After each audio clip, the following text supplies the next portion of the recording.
आप नित्यनियम में भी पढ़ते हो, अपने नित्यनियम के अंदर आपको बहुत कुछ विज्ञान है।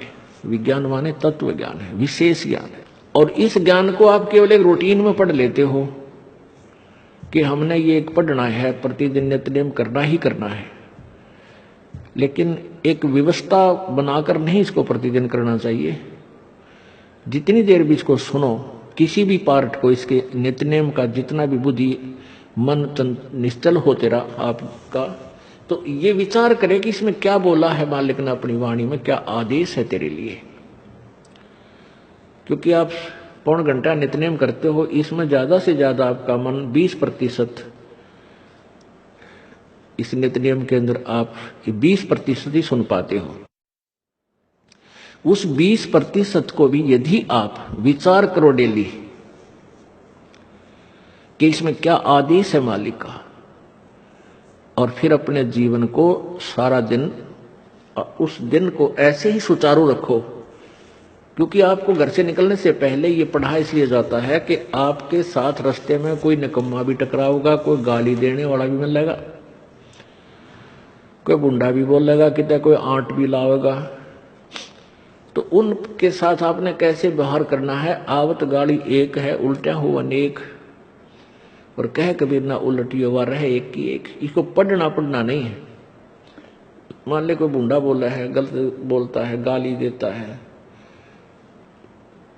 तो उसने तो कर दिया यू काम, और आप भी उल्टा दोगे तो फिर 4 और देगा कि वो तो पूरे मूड में है, वो तो फुल मूड में है लड़ाई के में, और आप भी आगे से उल्टी बोल पड़ोगे तो वो तो 4 बैठा है। जब बसात क्या उनका मुकदमा रोज कर लेते दिन में। तो कहते परमात्मा आवत गाड़ी एक है, उल्टा हो अनेक, और कहे कबीर ना उलटियो रहे एक का एक।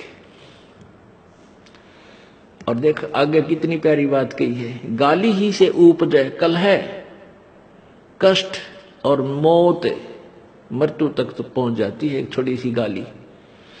गाली ही से उपजे कलह, कष्ट और मीच, हार चले सो संत है, लाग मरे सो नीच।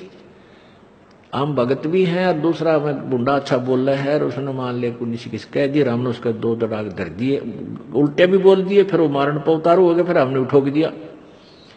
हो सकता है आप उसे तगड़े भी हो और अच्छा भी संवार दो, फिर आप में और उसमें कसर के रहेगी। आप तगड़े भी हो और आपसे हल्का आदमी भी आपने बूढ़ा अच्छा बोला है, उसने बालक समझ के अनजान है, उससे बचो। तो इन नित्य नियम करने का डेली हमें जो पाठ करते हैं, इससे ज्ञान यज्ञ तो होता ही है।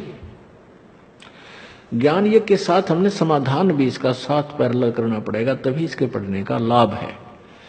एक लाभ तो हो गया ज्ञान यज्ञ का, और उसके ऊपर अमल हमने किया नहीं, उसका काम फिर सारा बिगड़ गया।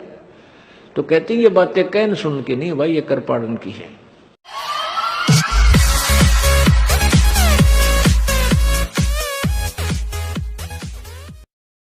लेकिन देवली तहसील निवासी शंकरलाल वर्मा व मनीषा देवगांव तहसील केकड़ी जिला अजमेर से हुई है। ये शादी मात्र 17 मिनट में हुई, जिसे रेमनी कहा जाता है। इसमें कुछ मंत्रों उच्चारण के साथ ही एक दूसरे को स्वीकार कर लिया जाता है। इस कार्यक्रम में सैकड़ों की संख्या में दोनों पक्षों के व्यक्ति उपस्थित थे। इस शादी में किसी प्रकार का अंबार नहीं लगा, ना ही दहेज लिया गया और ना ही दिया गया, ना ही किसी पंडित ने फेरे करवाए।